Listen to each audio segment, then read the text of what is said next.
میں آپ لوگوں کے لیے ایک نئی کہانی لے کر حاضر ہوئی ہوں۔ امید کرتی ہوں آپ سب کو بہت پسند آئے گی اور آپ کوئی نہ کوئی سبق حاصل کریں گے اس سے۔ کہانی کا نام ہے برائی کا بدلہ۔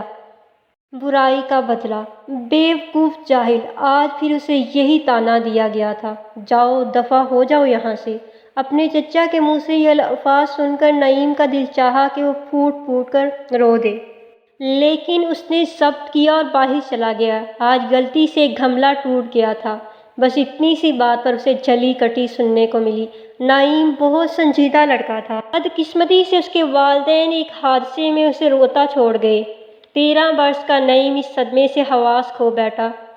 نعیم کے چچا نے اسے وقتی طور پر سہارا دیا، مگر کچھ عرصے بعد وہ اور چچی نوکروں سے بدتر سلوک کرنے لگے۔ ہر روز کی ڈانٹ ڈپٹ سے وہ تنگ آ گیا تھا۔ آج اس نے گھر چھوڑنے کا فیصلہ کر لیا تھا۔ اس کا کوئی ٹھکانہ نہیں تھا۔ اس کے والدین کا گھر بھی دھوکے سے چچا نے قبضے میں لے لیا تھا۔ بغیر کسی منزل کے وہ مسلسل چلتا رہا۔ چلتے چلتے ایک جگہ وہ بے ہوش ہو گیا۔ 20 سال بیت چکے تھے۔ اس دوران چچا کا کاروبار پوری طرح سے تباہ و برباد ہو چکا تھا۔ ان کا اکلوتا لڑکا عدنان 1 ہفتے سے لاپتہ تھا۔ لاڑ اٹھانے کی وجہ سے وہ بگڑ چکا تھا، کہیں جانے سے پہلے کبھی بتاتا بھی نہیں تھا۔ چچا اور چچی نے ہر جتن کر لیا، لیکن بیٹے کا کچھ پتہ نہ چل سکا۔ آج چچا اپنی اہلیہ کے بے حد اصرار پر پولیس تھانے پہنچے تھے۔ السلام علیکم انسپکٹر صاحب۔ وعلیکم السلام، کہیے کیا مسئلہ ہے؟ انسپکٹر غور سے انہیں دیر تک دیکھتا رہا۔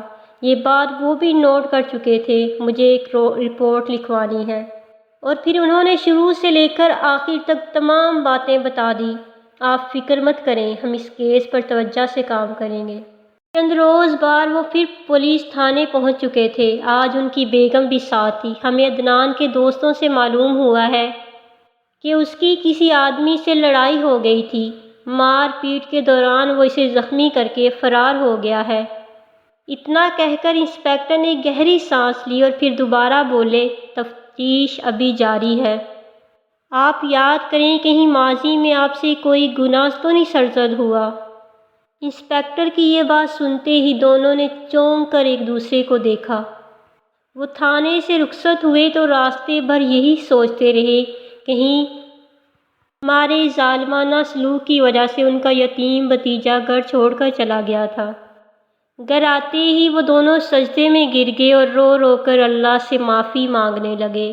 چند روز بعد انسپکٹر نے انہیں فون کیا۔ فون سننے کے بعد وہ خوشی سے چیخے، ارے بیگم جلدی کرو، ہمارا بیٹا مل گیا ہے۔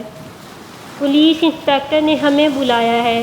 اے اللہ تیرا احسان ہے۔ ان کی بیگم نے اپنی شال اٹھاتے ہوئے شکر ادا کیا۔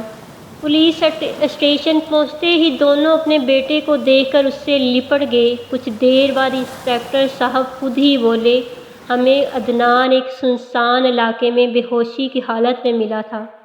ہم اس کے ایک ساتھی کو بھی گرفتار کر چکے ہیں۔ اس سے پتہ چلا ہے کہ جس شخص سے عدنان کا جھگڑا ہوا تھا وہ اصل میں منشیات کا اسمگلر تھا۔ یا اللہ تیرا شکر ہے کہ میرا بیٹا صحیح سلامت ہے۔ لگتا ہے آپ نے اپنی غلطیوں کی معافی مانگ لی ہے اور اس یتیم بچے نے بھی آپ کو معاف کر دیا ہے۔ کیا؟ وہ دونوں بری طرح چونکے۔